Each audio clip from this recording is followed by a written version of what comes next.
Hi guys! Welcome back to another episode of Kwento Mo, Aral Ko. I'm Liv. I am Lance. And I'm Paul, and today we'll talk about one of the most famous and important Filipinos ever, Dr. Jose Rizal. Oo, si Rizal. Pero this time, we're not just gonna talk about history. We'll talk about a key lesson we can actually apply in our lives today. Tama, kasi let's be real. Minsan parang ang layo ni Rizal sa atin, di ba?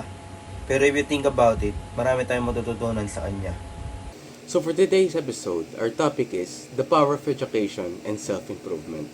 Nice! So let's start with a quick kwento about Rizal's life.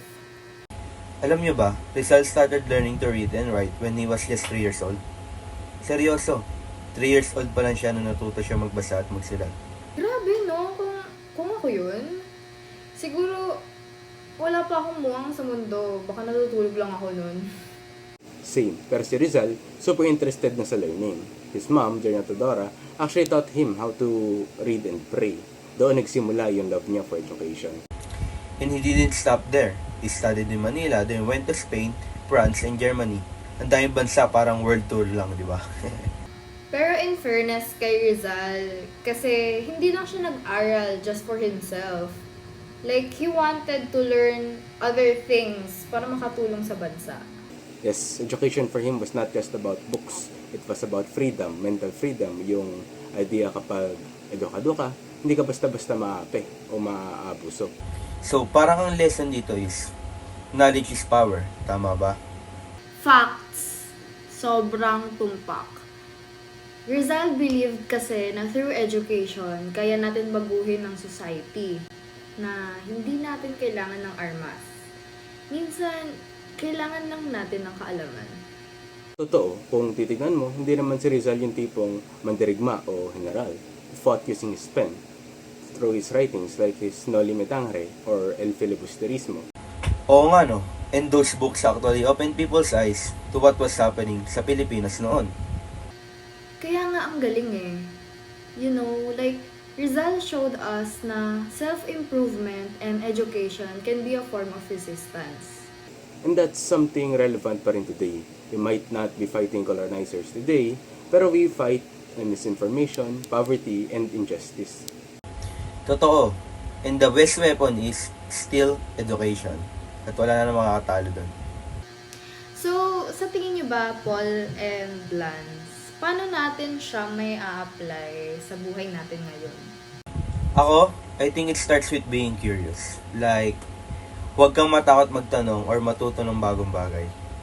Di mo kailangan ng maging Rizal agad. Start small, read, watch educational videos, talk to people who inspires you. Kasi ganun ako eh. Yes, and also discipline. Rizal was super disciplined. Imagine, doktor siya, writer, artist, scientist, parang lahat kayang-kaya niya.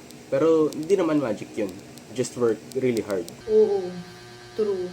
Kasi parang, kung iisipin mo, it's a reminder na rin. If we want to grow, we need effort talaga and consistency. Kasi hindi naman pwedeng habang buhay na sasabihin mo na, ayoko na, give up na ako sa mga bagay-bagay pag nahihirapan tayo, di ba? Minsan kasi, gusto natin ng isang success, di ba? Pero sa Rizal, he took years of study and sacrifice. Marami siyang ginugol na oras sa panahon bago makamit yung mga gusto niya.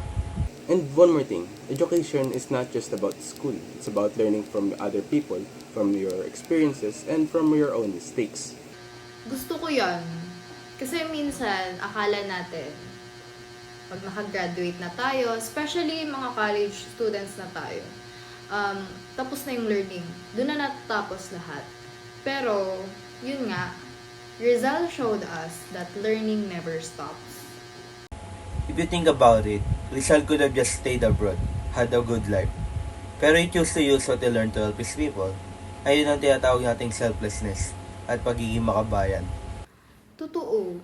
And somehow it makes me think na anong use ng knowledge? Anong use ng mga napapag-aralan mo? Anong use ng mga natututunan mo? Kung para sa sarili mo lang. 'Di ba? Real education is when you use what you know to make others' lives better. So parang, learn not just to earn, but to serve.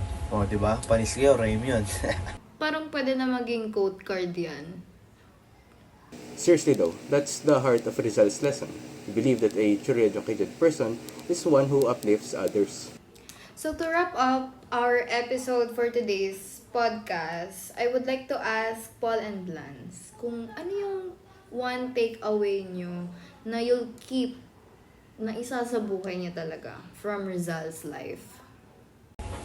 For me, never stop learning. Kasi kahit gaano ka ka-busy, try to improve yourself every day, kundi every day or every other day. Di ba? Use your knowledge for good. Don't just be smart, be kind and useful. And for me, naniniwala ako na education talaga is empowerment. Kasi it's what helps us to think freely and act wisely. Ang ganda. Kung buhay pa siguro si Rizal ngayon, malamang influencer na siya sa TikTok. Pero lahat ng mga content niya ay pang-educational content creator lamang. Pero totoo, he'd probably still be inspiring people to learn and grow. And that's the spirit we want to keep alive. Na, alam mo yun, like, kahit anong modern times na, we still carry his love for learning and his dream for a better country. For a better Philippines. So, that's it for today's episode of Kwento Mo, Aral Ko. We hope you got inspired to keep learning Rizal style. Don't forget to follow and share this podcast with your friends. This has been Liv. I am Lance. And Paul, Thanks for listening.